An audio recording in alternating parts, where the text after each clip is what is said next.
Admiral David Miller stood at the bridge of the HSS Retribution, his weathered hands clasped behind his back as he stared at the holographic display. The massive screen showed thousands of glowing dots representing the Galactic Council's defense network, a system that had protected their space for 50,000 years. But today, something was different. "Admiral, you need to see this," Lieutenant Emma Foster called from her station. Her fingers flew across the control panel, bringing up detailed scans of the defense grid. "I found something interesting in their pattern." Miller walked over to her station, his boots making soft sounds on the polished floor. The bridge crew worked quietly around them, each focused on their tasks. Outside the reinforced windows, stars stretched endlessly into the darkness of space. "What am I looking at, Lieutenant?" he asked, leaning forward to study the complex data patterns on her screen. Emma pointed to a recurring sequence in the defense grid's energy signature. "See this pulse? It happens every 847 seconds. The entire network depends on this timing to stay synchronized." But she pressed a few buttons, bringing up another diagram. "If we time our approach just right, there's a 3-second gap where the sensors are basically blind." Miller's eyes widened slightly. For 20 years, humanity had carried the shame of being rejected by the Galactic Council. They had called humans too primitive, too aggressive, too unpredictable to join their alliance. Now, those same qualities might be exactly what they needed. How did no one notice this before? Miller asked, though he already knew the answer. The Council races had grown too comfortable, too set in their ways. They hadn't faced a real challenge in thousands of years. "They've never had to look for it," Emma explained. "The Council races all use the same standardized technology. Their ships are designed to work with the defense network, not against it. But our quantum drives operate on completely different principles." At that moment, a warning alarm flashed across the main screen. "Sir," called out Sensor Officer Mark Wilson. "Council ship approaching. Designation diplomatic vessel." On the main screen, a sleek, purple-hulled ship appeared. Its design was typical of Council engineering. Beautiful, efficient, and completely predictable. The ship's commander, a being known as Zixthar, appeared on their communication screen. Like all members of the Venkari species, he had metallic blue skin and 4 eyes arranged in a diamond pattern. "Human vessel," Zixthar's voice carried the usual Council condescension. "You are approaching restricted space. The Council has already made its position clear regarding your species. Return to your designated sectors immediately." Miller stepped forward, standing tall. He was an older man, his hair gray at the temples, but his voice carried the strength of Earth's entire fleet behind it. "We're conducting authorized trade routes with the Meridian Alliance. Check your own treaties, Council member. You can't restrict free trade in this sector." "The Meridian Alliance?" Zixthar's upper eyes narrowed. They would not dare trade with unaligned worlds without Council permission. "Times are changing," Miller replied simply. "Not everyone believes in the Council's absolute authority anymore." The conversation ended with Zixthar making threats about consequences, but Miller barely heard them. His mind was already racing with possibilities. He turned to his crew once the transmission ended. "Lieutenant Foster, I want a complete analysis of that defense grid weakness. Work with engineering to develop a way to exploit it, and get me a secure line to Earth Command. Mark this priority 1. As the bridge crew rushed to comply with his orders, Miller returned to the window. The Council ship was turning away, its pilots probably laughing about the primitive humans who dared to challenge their authority. They had no idea what was coming. 20 years, Miller muttered to himself. 20 years they've looked down on us, treated us like children playing with dangerous toys.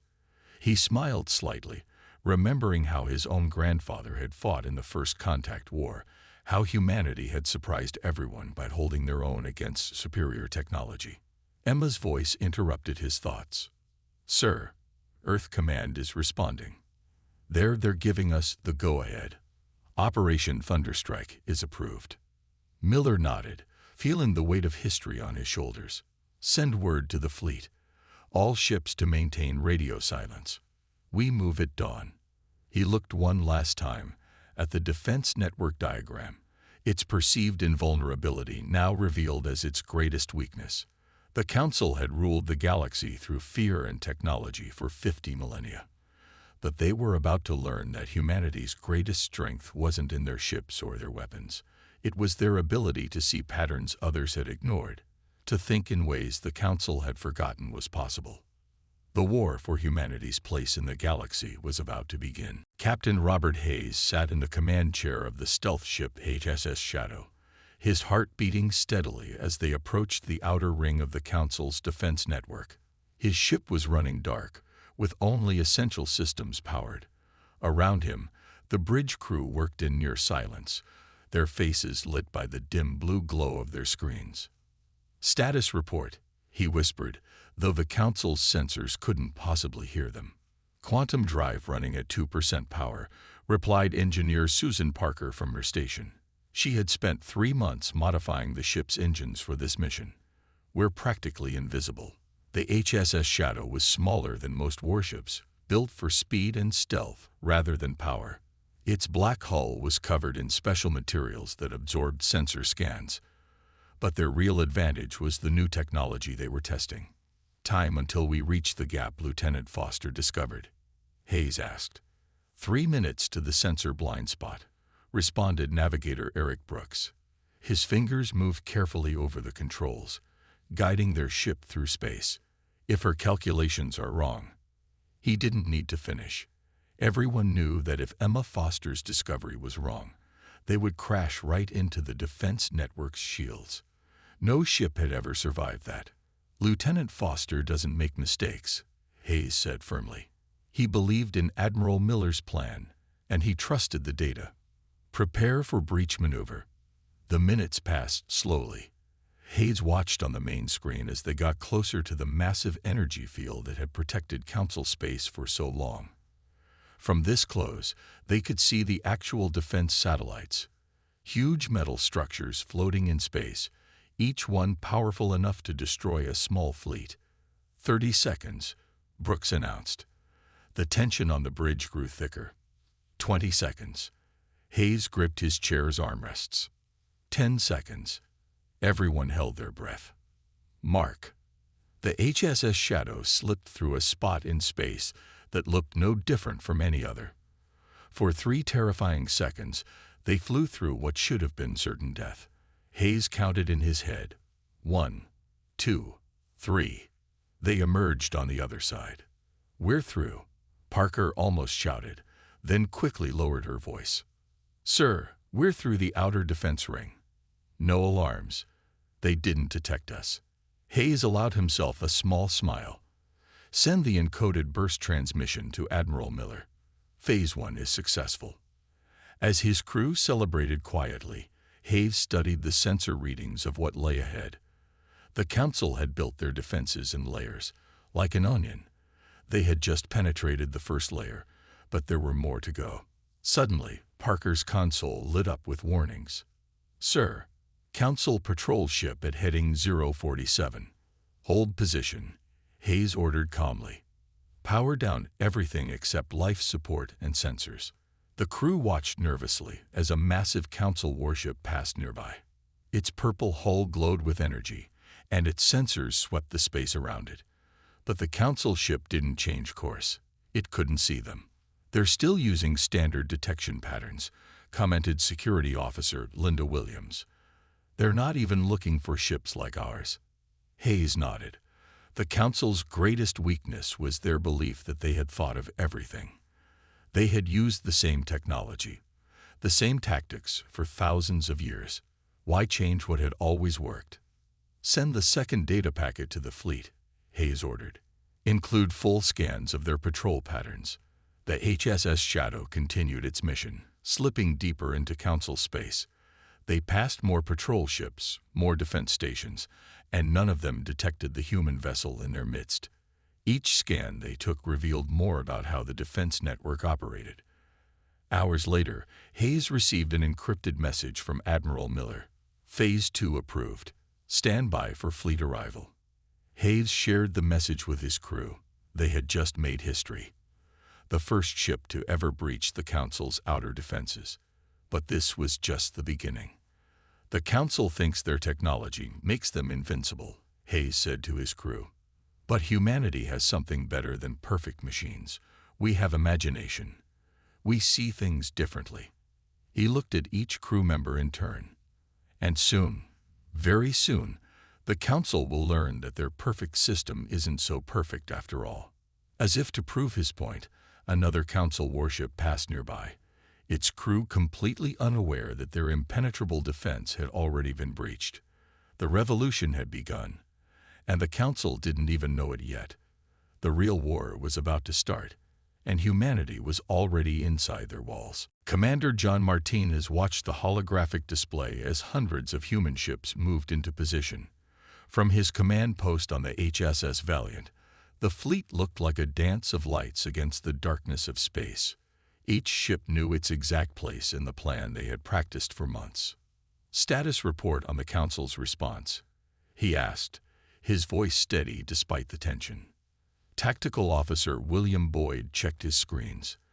"They're doing exactly what we predicted, sir. Their ships are moving to protect their secondary defense line. They still haven't figured out our real target." The human fleet had split into 3 groups.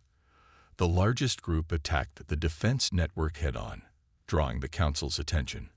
But this was just a trick. Martinez commanded the real strike force, hidden behind a nearby moon. Message from Chief Engineer Susan Parker called out Communications Officer Betty Ross. "The new stealth systems are working on all ships. The Council's sensors still can't see us." Martinez nodded. Their plan depended on staying hidden until the perfect moment.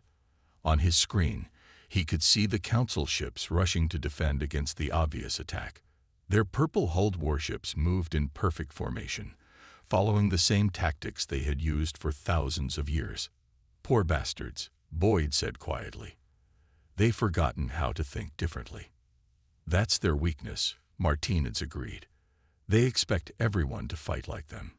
He checked the mission timer on his screen. 5 minutes until we move. All ships maintain radio silence." The minutes passed slowly. Martinez watched as the Council forces gathered to face what they thought was humanity's main attack. Their ships formed a perfect defensive wall, their weapons ready to destroy any human ship that came close. But they were looking in the wrong direction. "Mark," Martinez announced. "Execute Operation Sidestep." The hidden human fleet powered up all at once. They rose from behind the moon like a swarm of angry bees, but instead of attacking the Council ships, they flew straight toward what looked like empty space. "Sir," Boyd called out excitedly, "we're picking up the network node, exactly where Lieutenant Foster said it would be." On the screen, a massive structure appeared.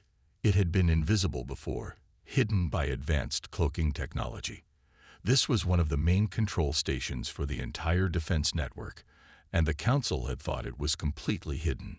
"Launch the virus packets," Martinez ordered. Small drones shot out from the human ships.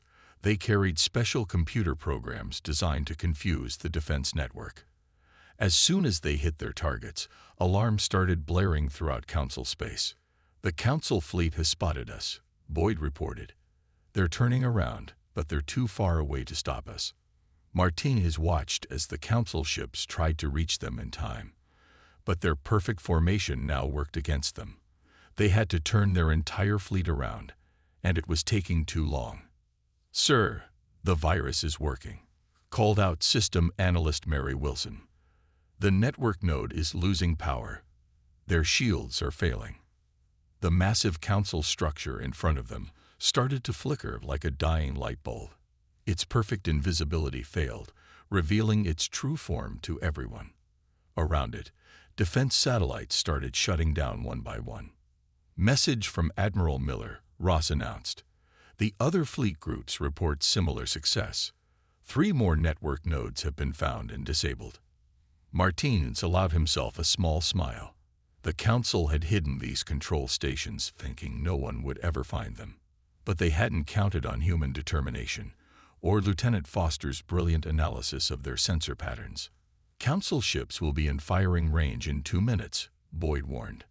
Time to disappear again, Martinez ordered. All ships, activate stealth systems, and fall back to Rally Point Baker. The human fleet vanished just as quickly as it had appeared. By the time the Council ships arrived, they found only their damaged network node and no sign of how it had happened.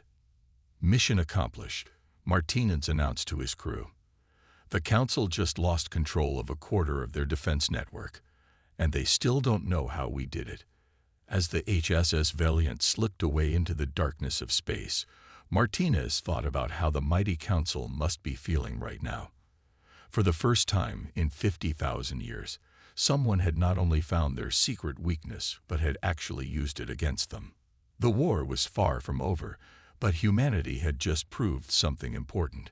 No defense was truly perfect, and no enemy was truly invincible. Sometimes all it took was a different way of thinking. And if there was one thing humans were good at, it was thinking differently. Admiral David Miller watched as Operation Thunderstrike began. The main screen of HSS Retribution showed hundreds of human ships moving forward together. This was no longer a stealth mission. This was an all-out attack. All ships report ready. Lieutenant Christopher Owen's voice came through clearly. He led the fighter squadrons that would slip through the gaps in the failing defense network. Fighter groups 1 through 10 standing by. Miller took a deep breath.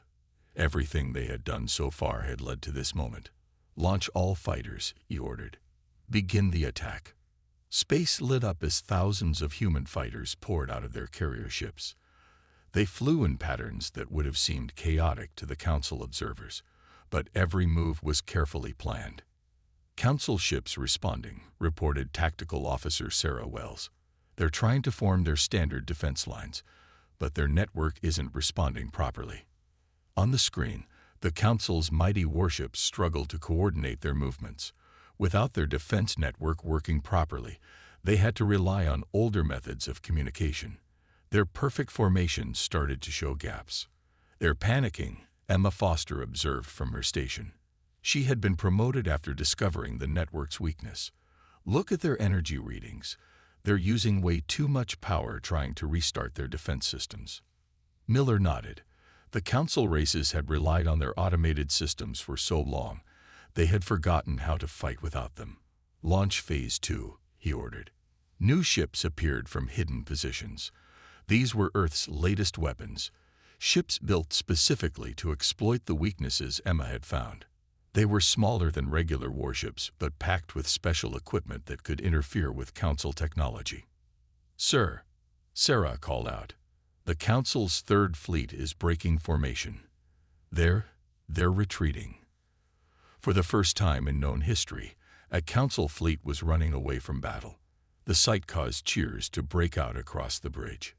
Don't celebrate yet, Miller warned. They still have their inner defense lines. But even as he spoke, more reports came in. Lieutenant Owen's fighters had found their targets, the backup control stations for the defense network. Unlike the previous stealth attacks, they hit these stations with everything they had. Station 4 is down, Christopher reported excitedly. 5 and 6 showing critical damage. The massive Council defense stations, each one the size of a small moon, started exploding one after another. The Council had built them to be strong, but they had never expected an enemy to get this close. Suddenly, a new signal appeared. A Council leader, one of their highest-ranking officials, appeared on their screen. The alien's usually perfect appearance was now messy, showing signs of stress.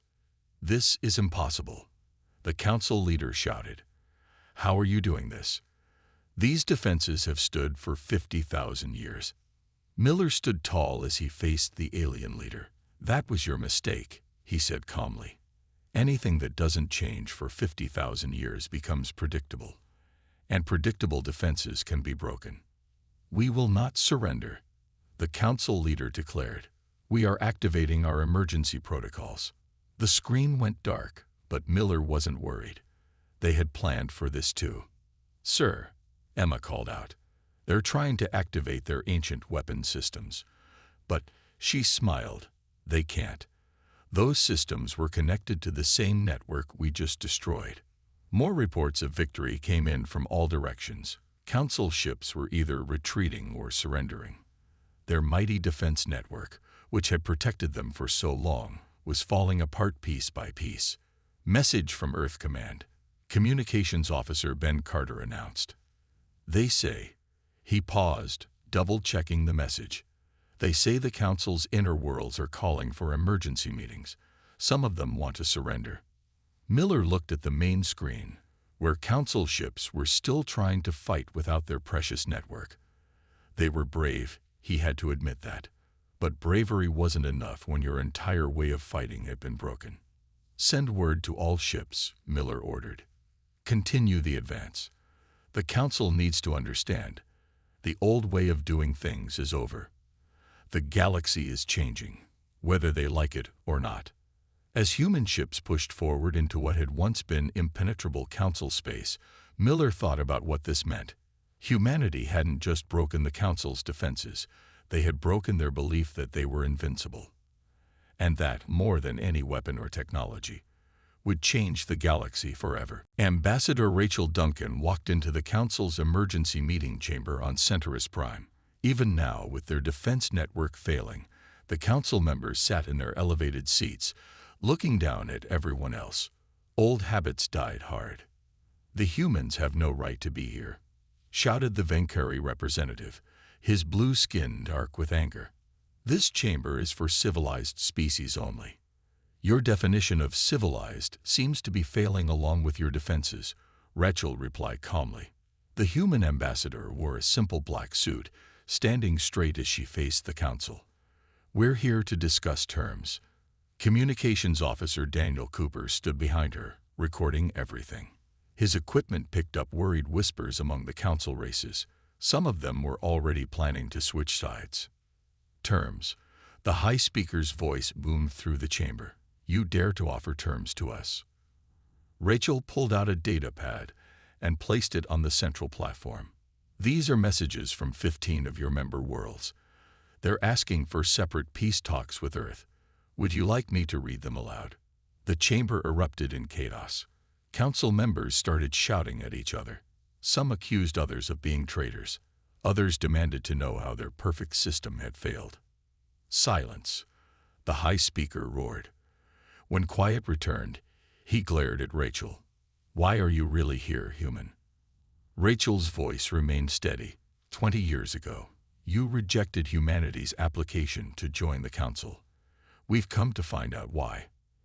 "You were too primitive," a Council member said quickly. "Too quickly." "The truth, please," Rachel said.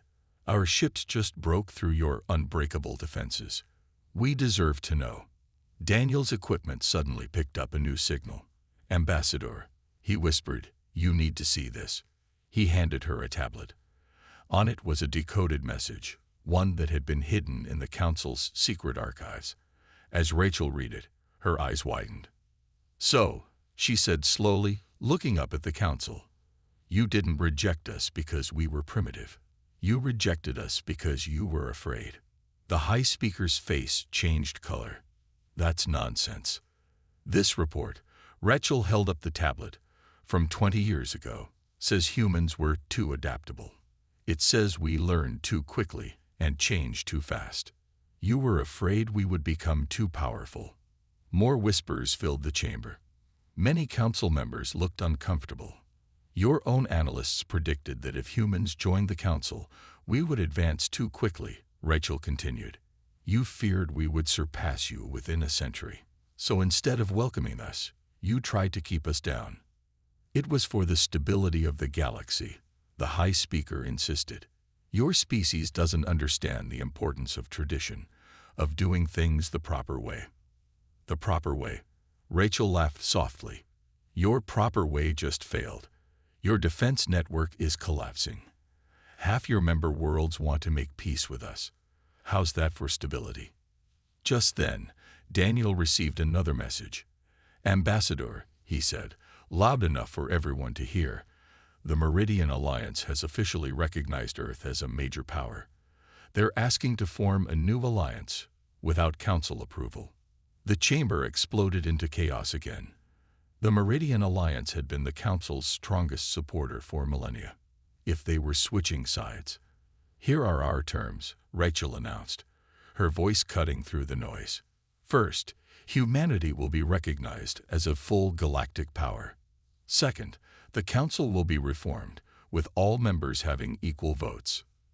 Third, she paused, looking at each council member in turn, you will admit the truth about why you really rejected us. Or what? The High Speaker demanded. Or we continue our advance, Rachel said simply. Our ships have already proven they can break your defenses. How long do you think your authority will last when everyone sees how easily your power can be defeated? The chamber grew quiet as her words sank in. The council members looked at each other, their centuries of confidence shattered. You have 1 hour to decide, Rachel said, turning to leave. Either the galaxy changes with us, or it changes without you. As she walked out with Daniel, Rachel heard the council members arguing behind her. The old order was falling apart, and a new one was being born. Just as Earth's analysts had predicted, humanity had changed the galaxy, just not in the way anyone had expected. Admiral David Miller stood on the bridge of HSS Retribution as Captain Patricia Morris's strike force moved toward the Defense Network's central control station. This was it, the final battle that would decide everything. All ships report ready. Patricia's voice came through clearly on the command channel. Strike Force Alpha is in position. The central control station was massive, a space station the size of a small planet. It floated in space like a giant metal spider, with energy beams connecting it to the few remaining defense satellites. Council ships detected, reported Tactical Officer Sarah Wells. They're gathering everything they have left. Counting. 75 capital ships. Miller nodded grimly. The council had called back every ship they could find. They knew that if they lost the central station, they would lose everything. Engineer Kevin Russell reports he's ready, Patricia said. Her ship, the HSS Thunderbolt, led the attack fleet. The shutdown program is loaded and ready. Kevin had worked day and night to create a program that could turn off the entire defense network at once. It was humanity's secret weapon, their last card to play. Begin the attack, Miller ordered. All ships execute final strike protocol. Space lit up as hundreds of human ships appeared from their hiding places. They had been waiting behind moons, inside asteroid fields, and near gas clouds. Now they all attacked at once. Council ships are responding, Sarah reported. Wait, something's wrong with their formation. Miller looked closely at the tactical display. The council ships were moving strangely, not following their usual perfect patterns. Some ships seemed to be holding back. Sir, Communications Officer Ben Carter called out. We're picking up transmissions from the council fleet. Some of their ships are refusing to fight. Miller smiled slightly. The council's iron grip on their member worlds was breaking. Not all of their ships wanted to die for a losing cause. Captain Morris, he called. Take advantage of their confusion. Push through to the central station. Patricia's fleet shot forward like arrows. Council ships tried to stop them, but there were gaps in their defense line. Human fighters slipped through these gaps, heading straight for the central station. Enemy station powering up. Sarah shouted. They're trying to activate something big. The central station began to glow with strange energy. Ancient weapons, systems that hadn't been used in thousands of years, were coming online. Now, Kevin, Patricia ordered. Engineer Kevin Russell's program launched from every human ship at once. It raced through space like invisible lightning, hitting the central station from all directions. For a moment, nothing happened. The station's glow grew brighter. Then, direct hit, Kevin's excited voice filled the command channel. The program is working. Their systems are crashing. On the main screen, Miller watched as the giant station's lights started going out. The energy beams connecting it to the defense satellites flickered and died. One by one, the remaining parts of the defense network went dark. Council ships are losing power, Sarah reported, her voice full of disbelief. Their whole command and control system was linked to that station. They're helpless. The mighty Council warships drifted in space, their advanced weapons useless without the network to control them. Some managed to keep basic systems running, but they were no longer a threat. Message from the station, Ben announced. They're surrendering, sir. A cheer went up from every human ship. They had done it. The impossible had happened. Captain Morris, Miller called. Secure that station. I want every piece of their technology under our control within the hour. Yes, sir, Patricia replied. Her ships moved in to dock with the central station. Miller looked at the tactical display again. The Council ships that could still move were retreating. Others were sending surrender signals. The great defense network, which had protected Council space for 50,000 years, was finally dead. Send word to Earth, he ordered. Tell them the galaxy is about to change. As human ships moved to secure their victory, Miller thought about how this would change everything. The Council's power had been built on their technology, their perfect defenses. Now those defenses were gone, destroyed not by superior weapons, but by human cleverness and determination. The Council would never be the same, and neither would the galaxy. Not bad, he muttered to himself, for a primitive species. Lieutenant Amanda Wells stood in the Great Council chamber on Centaurus Prime, watching history unfold. 1 week had passed since the defense network's collapse, and everything had changed. The massive room, once reserved only for Council members, now held representatives from every spacefaring race. The old Council is dissolved, announced the human ambassador Rachel Duncan, her voice strong and clear. Today, we create something new. Around the chamber, former Council races sat alongside races they had once called primitive. The mighty Vankuri, with their blue skin, sat next to the newly recognized Meridian Alliance members. Everyone was equal now. Let the record show, Admiral David Miller spoke from his place at the center platform, that Earth accepts its position as a founding member of the new Galactic Alliance. Amanda's job was to record the surrender and new treaty agreements. Her computer captured every word, every signature, as the galaxy's power structure changed forever.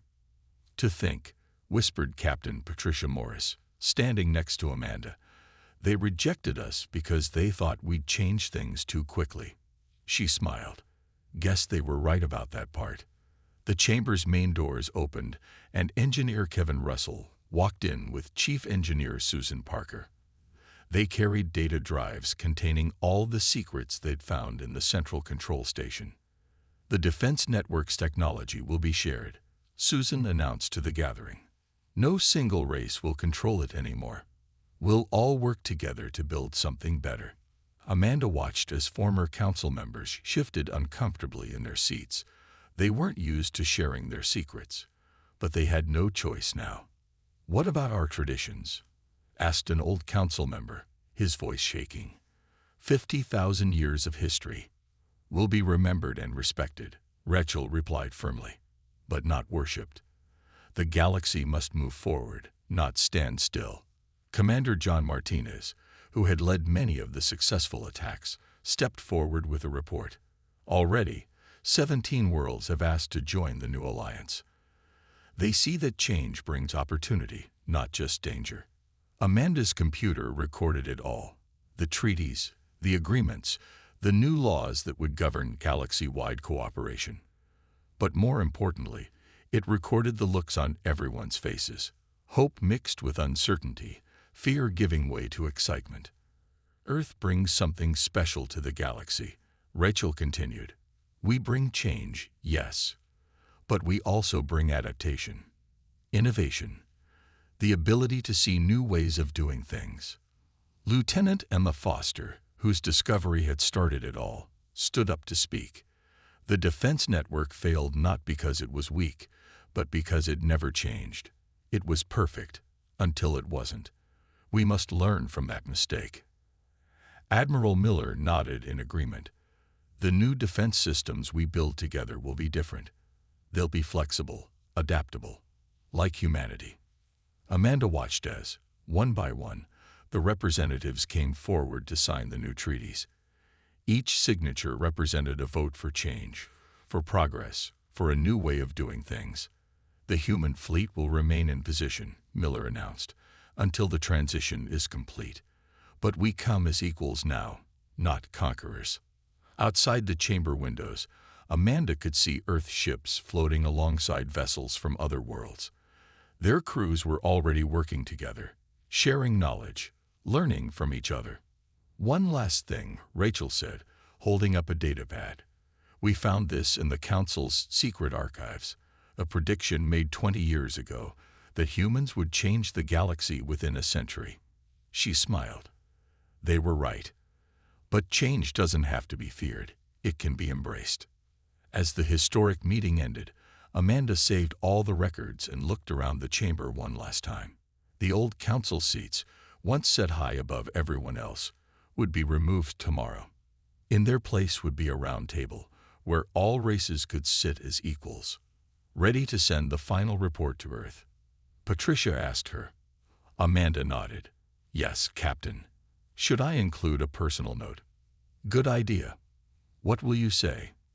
Amanda thought for a moment, then typed. Today, humanity proves something important. It's not the strongest who survive, or even the most advanced. It's those who can adapt, who can change, who can see new possibilities. Today, we changed the galaxy. And tomorrow will help it grow. The sun was setting on Centaurus Prime, casting long shadows through the chamber windows. But for the galaxy, it wasn't an ending. It was a new beginning.